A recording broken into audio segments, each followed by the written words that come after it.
हमारे चैनल से जुड़ने के लिए YouTube पर लिम्रा एजेंसी सब्सक्राइब करें। तब्दील करके देखो, हम लोगों के सामने नेक बनते हैं, कभी हम तन्हाई में भी नेक बने। मेरे मुर्शिद हुजूर गौसुल आजम दस्तगीर फरमाते हैं, जो लोगों के सामने गुनाह छोड़े और तन्हाई में गुनाह करे, गौस पाक फरमाते हैं वो जिंदीक है, जिंदीक। लोगों ने कहा वो जिंदीक कैसे? का गुनाह लोगों के सामने क्यों नहीं करता? का लोगों के खौफ से। का तन्हाई में क्यों करता है? जो लोगों के खौफ से गुनाह छोड़े और अल्लाह के खौफ से गुनाह ना छोड़े, वो जिंदीक नहीं है तो और क्या है? जरा तन्हाई में तो भी आदमी, हम अपनी तन्हाई को सब याद करें। महफिलों में हम वली से कम नजर नहीं आते और तन्हाइयों के अंदर शैतान का नंगा नाच नाचते हैं हम। हर आदमी थोड़ा सा तसव्वुर कर ले, सबकी बात नहीं करता। हमने मोबाइल के अंदर मुश्किल पासवर्ड क्यों डाल रखा है, जरा ये तो सोच लो। हर आदमी ने अपने मोबाइल में मुश्किल पासवर्ड डाल रखा, क्यों? इसलिए कि उसमें इतनी गंदगी भर दी है कि कोई देख ना सके। मुश्किल पासवर्ड डालकर सबसे अपने मोबाइल की गंदगी छुपा सकते हो, क्या अपने रब से भी छुपा लोगे?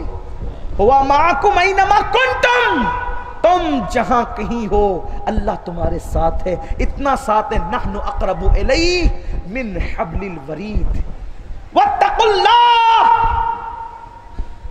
इन्नल्लाह काना अलैकुम रक़ीबा। अल्लाह से डरो, वो तुम पे कड़ी निगरानी कर रहा है। सबके सामने नेक बनना आसान है, रब की बारगाह में नेक बनना मुश्किल है। और सुनो, सबके सामने नेक बनना काम नहीं आएगा जब तक रब की बारगाह से नेकी की सनद न मिल जाए। इंशाअल्लाह मैं एंड पर एक रिवायत पढ़ूंगा और अपनी बात खत्म करूंगा। मैं अपनी बहनों को पैगाम दे रहा था, दीनदार नहीं चाहिए, दीनदार नहीं चाहिए, क्योंकि पर्दे का पाबंद बनाएगा। पर्दे को तो आप जुल्म समझती है।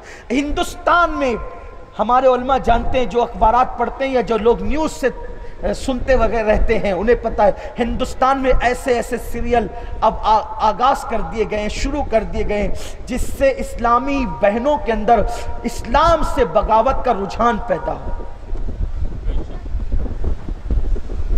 और एक तो ऐसा गंदा सीरियल आ चुका है कि जिसमें इस्लाम के खिलाफ इतना जहर उगला जा रहा है कि बच्चियों को संभालना मुश्किल हो जाएगा अगर हमने उस सीरियल से अपनी कौम की बेटियों को ना बचाया। पर्दे के हवाले से बगावत, इस्लामी कानून के हवाले से बगावत, शरीयत के हवाले से बगावत, बाप और माँ के हवाले से बगावत। बहुत जरूरी है कि अपनी बच्चियों पर, अपने बच्चों पे कंट्रोल करो।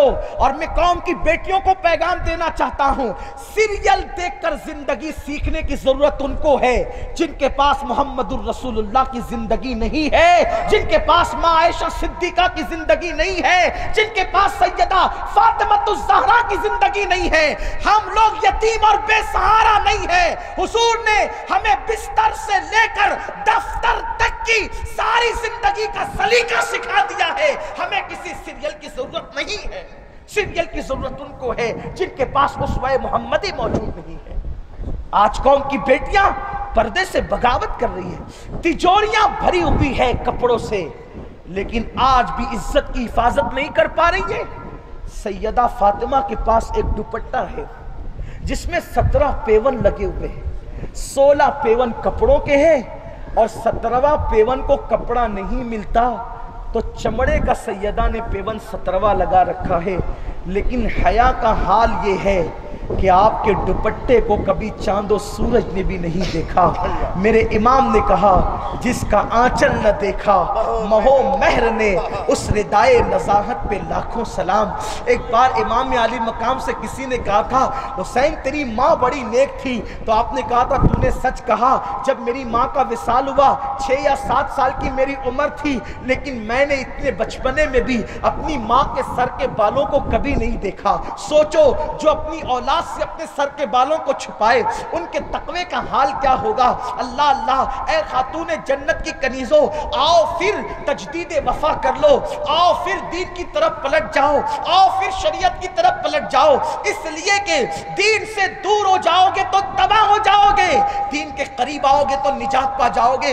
अपनी गुफ्तगू को समेटते हुए अर्ज कर रहा हूं, मैं ये अर्ज कर रहा था कि मेरे आका सल्लल्लाहु अलैहि वसल्लम ने फरमाया कि ऐ इब्ने मसूद, कुछ लोग होंगे जब वो मरेंगे तो उनके चेहरे अच्छे भले होंगे, और जब वो क़यामत के दिन उठेंगे या तो उनके चेहरे सूअर की तरह होंगे या तो बंदर की तरह होंगे। अब्दुल्ला इब्ने मसूद ने पूछा, या रसूल अल्लाह, क्या वो अल्लाह को रब नहीं मानते होंगे? क्या वो आपको अल्लाह का रसूल नहीं मानते होंगे? क्या वो कुरान को अल्लाह की किताब नहीं मानते होंगे? अल्लाह अकबर। मेरे आका ने फरमाया, ए इब्ने मसूद, वो अल्लाह को रब भी मानेंगे, वो मोहम्मदी अरबी को रसूल भी मानेंगे, वो कुरान को अल्लाह की किताब भी मानेंगे, फिर भी उनके चेहरे क़यामत के दिन सूअर और बंदर की तरह हो जाएंगे। अब्दुल्ला इब्ने मसूद ने पूछा, या रसूल अल्लाह, उनका जुर्म क्या होगा, उनका गुनाह क्या होगा? तो मेरे आका ने फरमाया, उनके 2 गुनाह होंगे और वो तौबा करने से पहले मर गए होंगे तो उनका ये अंजाम होगा।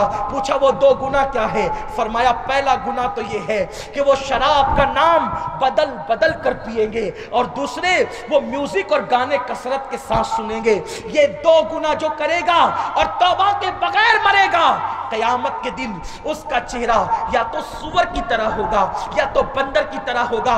मेरे आका अलैहिस्सलाम के दीवानों, अगर हमारे चेहरे पे फुंसी निकल जाए तो हम शादी के फंक्शन में नहीं जाते। फुंसी चेहरे पे आ जाए हम जलसों में शरीक नहीं होते। यार चेहरे पे फुंसी निकल गई है, लोग क्या कहेंगे? अरे नादान, एक फुंसी लेकर जब तू हजारों के मजमों में जाने शर्माता है, हजारों के मजमे में जाने शर्माता है, जहां अव्वलीन और आखिरीन क़यामत में जमा होंगे, जब म्यूजिक और सुनने की वजह से, गाने सुनने की वजह से, शराब का नाम बदल कर पीने की वजह से, जब तेरा चेहरा सूअर और बंदर की तरह होगा, वो चेहरा लेकर के तू अल्लाह की बारगाह में कैसे जाएगा? वो चेहरा लेकर के तू महशर में कैसे जाएगा? मुसलमानों, दुनिया की रंगरेलियों से तौबा करो। ये दुनिया हमेशा रहने की जगह नहीं है, दुनिया हमेशा कयाम की जगह नहीं है। देखो, यहाँ हमसे पहले हमारे बाप दादा थे, नाना नानी थे, रिश्तेदार थे, लेकिन वो चले गए, हम भी इसी तरह चले जाएंगे। दौलतमंद हो तो चले जाओगे, और नेक हो तो चले जाओगे, गुनहगार हो तो चले जाओगे, अच्छे हो तो चले जाओगे, बुरे हो तो चले जाओगे। दुनिया में ऐश करने नहीं, दुनिया में अच्छा अमल करने आए हो, अपनी आखिरत को संवारने आए हो।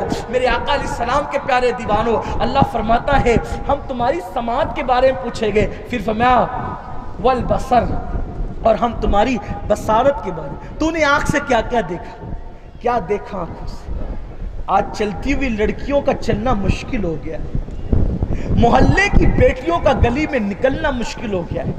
फिल्मों में मंजर देखते देखते आज हमारी कौम के लड़के भी लड़कियों पे बदनजरी करते हैं। सैयदुत ताइफा हज़रत जुनैद बगदादी फरमाते हैं, हो सके तो औरतों के सूखते हुए कपड़े जो औरतें धुल करके सूखने के लिए डालती है ना, हो सके तो औरतों के सूखते हुए कपड़ों पर भी नज़र मत किया करो, क्योंकि उससे भी दिल में शहवत पैदा होती है, और अल्लाह उसको कस्दन देखकर शहवत की नज़र से देखने की वजह से इबादत की लज्जत छीन लेता है। आज लोग कहते हैं इबादत की लज्जत नहीं मिलती।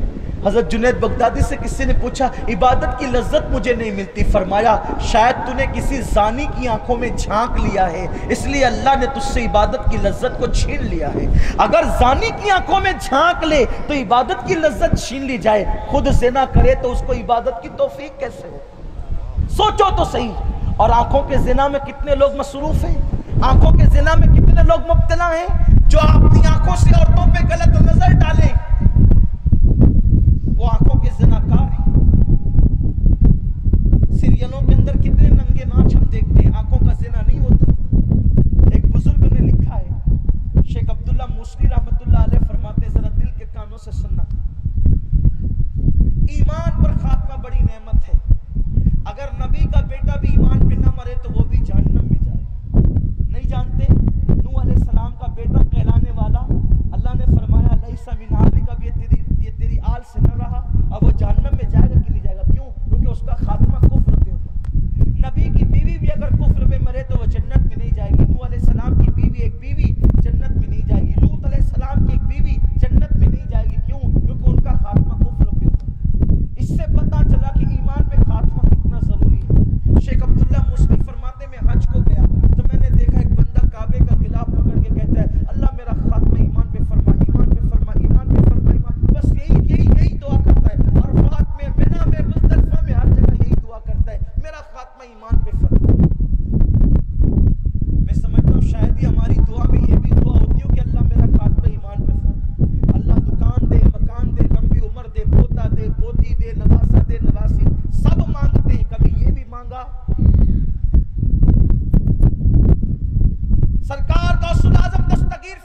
में जो ईमान पे खात्मे की फिक्र नहीं करता, मुझे डर लगता है कि कहीं उसका खात्मा कुफ्र पर न हो। ईमान पे खात्मे की फिक्र करो। शेख अब्दुल्ला मुस्ली कहते हैं कि एक बंदा बस यही दुआ कर रहा था, मैंने उसको पकड़ के पूछा, अरे यहाँ वहां बहुत कुछ मिल सकता है, एक ही दुआ क्यों करता है? उसने कहा, हजरत अगर आप अल्लाह के इतने बरगज़ीदा बंदे ना होते तो मैं कभी ये राज ना बताता। मेरे दो भाई थे, एक 40 साल तक जिसने फी सबीलिल्लाह अज़ान पढ़ी और 40 साल तक उसकी तकबीर ऊला फौत नहीं हुई। दूसरे ने 30 साल तक अल्लाह की इबादत की, फी सबीलिल्लाह अज़ान पढ़ी और 30 साल तक की उसकी तकबीर ऊला कभी फौत ना हुई। लेकिन जब वो मरने लगे तो उन्होंने कहा, जरा कुरान लाओ। हमने सोचा बड़े मुत्तकी कहलाते हैं, कुरान दे दो। कुरान दिया तो उन दोनों ने कुरान उठा के माज़अल्लाह, अस्तगफिरुल्लाह, अल-अयाज़ु बिल्लाह, 100,000 बार अस्तगफिरुल्लाह कुरान उठाकर उन्होंने कहा, इस पे जो कुछ लिखा है सब गलत है। एलानिया कुफ्र किया, एलानिया, और वही जुमला उनका आखिरी था, उसी पे मर गए। कहा उसके बाद से डर लगता है, जब इतने मुत्तकी कुफ्र पे मर सकते हैं, मेरी औकात क्या है? शेख अब्दुल्ला मुस्ली ने कहा, मेरे यार कोई तो वजह होगी, मेरा अल्लाह जुल्म से पाक है, क्यों वो कुफ्र पे मरे, कोई तो वजह होगी। उस तीसरे भाई ने, जो उनका तीसरा भाई था, उसने कहा, कोई वजह तो समझ में नहीं आती सिवाय एक के, वो लोग बहुत नेक और मुत्तकी थे, लेकिन एक कमजोरी उनकी थी, जब भी कोई औरत उनके पास से गुजरती थी तो वो उसको घूरते थे गंदी नीयत से, इसी वजह से शायद वो मरे तो काफिर होकर मरे। अब जो औरत उस दौर में गुजरती होगी आज से 900 साल पहले, तो बुर्के में, पर्दे में, चादर ओढ़ के गुजरती होगी।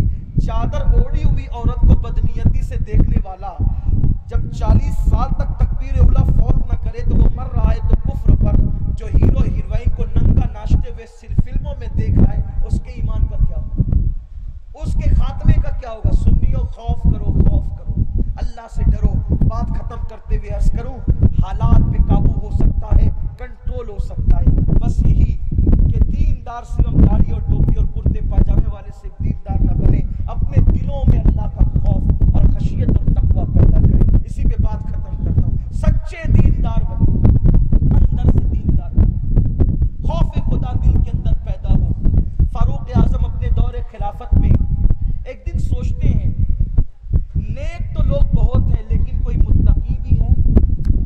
यहाँ खास बात, नेक तो लोग बहुत है, क्या कोई मुत्तकी भी है? आप कहेंगे नेक और मुत्तकी में फर्क क्या है? नेक उसको कहते हैं जो कसरत से नेकियां करते हैं, लेकिन मुत्तकी उसको कहते हैं जो गुनाह नहीं करता। इस्लाम में नेकों से ज्यादा मुत्तकियों की अहमियत है, क्योंकि जो नेकी करेगा और वो गुनाह भी कर सकता है, कमाया खर्च भी किया, लेकिन जो गुनाह छोड़ देगा वो सिर्फ नेकी करेगा। तो मुत्तकी, इसीलिए अल्लाह ने जहां जहां अपने वलियों की सिफत बयान की, नेक कहकर नहीं, मुत्तकी कहकर। इन औलियाउहु इल्लल मुत्तकून, अल्लाह के वली मुत्तकी होते हैं। फिर कहा अल्लज़ीना आमनू व कानू यत्तकून, जहां जहां वलियों का जिक्र है, अल्लाह तबारक व तआला ने वहां तकवे का जिक्र किया है, सिर्फ नेकी का जिक्र नहीं किया कि नेकी करने वाला गुनाह भी कर सकता है। जो गुनाह छोड़ देगा वो सिर्फ नेकी ही करेगा, बल्कि गुनाह छोड़ना ही सबसे बड़ी नेकी है। गुनाह छोड़ना ही सबसे बड़ी नेकी है। हम गुनाह नहीं छोड़ पा रहे, ये तस्बीह इतनी बार पढ़ो, ये पढ़ो, ये पढ़ो, ये पढ़ो, ये पढ़ो, इससे रुको, इससे रुको, इससे रुको की जरूरत है। हराम से रुक जाओगे तो हलाल ही खाओगे, बेनमाजीपन से रुक जाओगे तो नमाजी ही बनोगे, झूठ से रुक जाओगे तो सच ही बोलोगे। इसलिए जरूरत है गुनाहों से रुकने की। तो फारूक आजम ने सोचा, इसी में बात इख्तिताम को पहुंचेगी, वक्त काफी हुआ, कि क्या मेरी इस दौरे खिलाफत के अंदर नेकों के साथ मुत्तकी भी हैं? क्योंकि दौरे रिसालत से अब जाहिरी दौर से दौर थोड़ा सा दूर होता जा रहा है। आपने कंबल पहना, सर पे जो है वो देहातियों की तरह कपड़ा बांधा, चेहरा छुपाया और अपनी खस्ता ऊँटनी पे बैठ करके मदीने शरीफ की गलियों में चलने लगे। चलते चलते मदीने तैयबा के मुज़ाफाती इलाके में पहुंचे तो क्या देखा कि एक चरवाहा मदीने शरीफ के जंगल में बकरियां चरा रहा है। और वो किस तरह चला रहे कि बकरियां इर्द गिर्द चल रही है और वो दरख्त के नीचे मुसल्ला बिछा के नमाज पढ़ रहा है। दिल खुश हुआ, नेक तो है लेकिन क्या मुत्तकी भी है। सोचा चलो इम्तिहान ले गए, सलाम किया, उसने जल्दी से नमाज मुख्तसर की और जवाब दिया। तवज्जो करें, बड़ी माजरत के साथ हम अकेले नमाज पढ़ते हैं तो अपनी नमाज हम ही जानते हैं, लेकिन कभी सफ़े अव्वल में हो जाए और पीछे सब देख रहे हो, अंदाज बदल जाता है। मैं कभी कभी सोचता हूँ, या अल्लाह, जो लोग रब के मामले में मुखलिस नहीं है वो किसके मामले में मुखलिस होंगे? जो अल्लाह के मामलात में मुखलिस नहीं, आज हमारी कैफियत क्या है, हालत क्या है? अगर हमें ये कह दिया जाए ना, आप इस वक्त कैमरे की जद में हैं, जगह जगह लिखा होता है, सीसीटीवी कैमरे आ गए ना, आप कैमरे की जद में हैं, हम फौरन जो है वो कपड़े दुरुस्त करते हैं, मोबाइल भी जेब से नहीं निकालते हैं, कितने एहतियात से चलते हैं कि कोई हमारे कदम गिन सके। अपने जैसा इंसान कैमरे में कैद कर रहा है, हम इतने मोहतात हो गए और अल्लाह हमें देख रहा है, ये एहतियात कब करेंगे? अपने जैसा इंसान क्या करेगा हमारा? लेकिन फिर भी हम कैमरे में होते हैं तो मोहतात होते हैं, और हर वक्त तो अल्लाह हमें देख रहा है, तो देख ही रहा है। ये तसव्वुर हम कब जमाएंगे? उसने नमाज मुख्तसर की, सलाम का जवाब दिया, कहा ए अजनबी क्या बात है? फारूक आजम ने कहा कि मैं इधर निकल आया हूँ, सफर पर हूँ, मुसाफिर हूँ। 11 आदमी तो मुसाफिर ही है, मुसाफिर हूँ, निकला हूँ, भूख लगी है, आप अपनी बकरियों का दूध दो करके मुझे पिला सकते हैं? उसने कहा ए मुसाफिर, तेरी मालूमात के लिए बता दूं कि ये बकरियां मेरी नहीं है, इसलिए मैं अपनी किसी बकरी का दूध धोकर तुझे नहीं पिला सकता, क्योंकि इसका मालिक कोई और है और मालिक की इजाजत नहीं है, इसलिए दूध नहीं दे सकता। फारूक आजम ने सोचा कि चलो यहाँ तक तो ठीक है, अब कोई थोड़ा बड़ा ऑफर देते हैं। तो अच्छा ठीक है, मैं समझ गया, अगर तू बकरी का दूध धोएगा और मुझे देगा तो तेरा मालिक पहचान लेगा कि तूने दूध धो के पी लिया, तेरे लिए मुश्किल होगी। एक काम कर कि बकरी का एक बच्चा मुझे बेच दे, बकरी का बच्चा बेच दे, मैं यहीं उसको ज़बा करके खुद भी खाऊंगा, तुझे भी खिलाऊंगा और उसकी रकम भी दूंगा, क्योंकि मुझे भूख लगी, मेरे पास पैसे हैं, मैं तुझे रकम भी दूंगा। उसने कहा कि मैंने कह दिया कि मैं मालिक नहीं हूं तो मैं बेच कैसे सकता हूँ? तो वही तो मैं तुझे बता रहा हूँ कि तू बकरी का बच्चा बेच देना, मैं भी खाऊंगा, तू भी खाएगा, तुझे पैसे मिल जाएंगे, और जब तुम शाम को इन बकरियों को लेके लौटेगा तो जा करके बकरियों के मालिक से कह देना कि बकरी को भेड़िया उठा ले गया। जंगल में ये हादसा तो होते ही रहते हैं। अगर तू ये कह देगा कि जंगल में बकरी के बच्चे को भेड़िया उठा ले गया तो तेरे मालिक को तो तुझ पे यकीन आएगा ही, क्योंकि जंगल में ये तो होता ही रहता है। इस तरह तू मालदार भी बन जाएगा, मेरा भी काम हो जाएगा, तेरा भी काम हो जाएगा, दे दे बकरी का बच्चा मुझे। अल्लाह अकबर। उस जवान ने कहा ए मुसाफिर, मैं तो सलाम सुन करके तुझे मुसलमान समझ रहा था, क्या तू मुसलमान नहीं है? क्या तू मुसलमान नहीं है? फारूक आजम ने कहा कि मैंने सलाम किया और मैं मुसलमान हूँ। तो कहा मुझे हैरत है कि तू कैसा मुसलमान है कि तू मुझे अमानत में खयानत सिखा रहा है, जबकि मेरे नबी ने फरमाया कि मोमिन अमानत में खयानत नहीं कर सकता।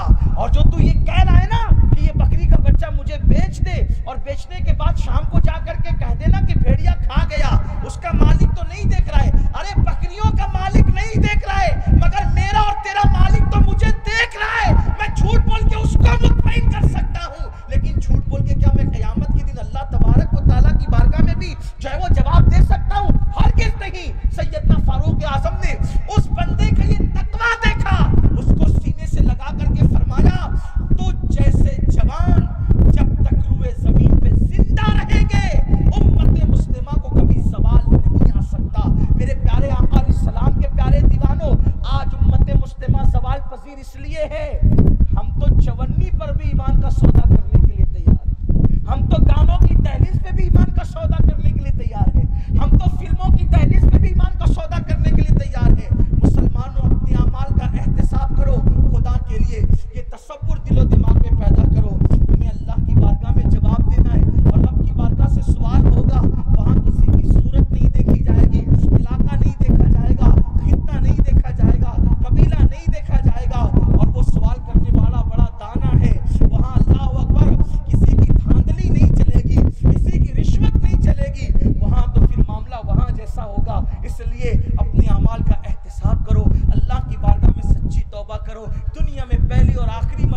आए हो, इसलिए कुछ अच्छे अमल कर लो बहुत जल्दी, कहीं ऐसा ना हो कि दुनिया से रुखसत होना पड़े।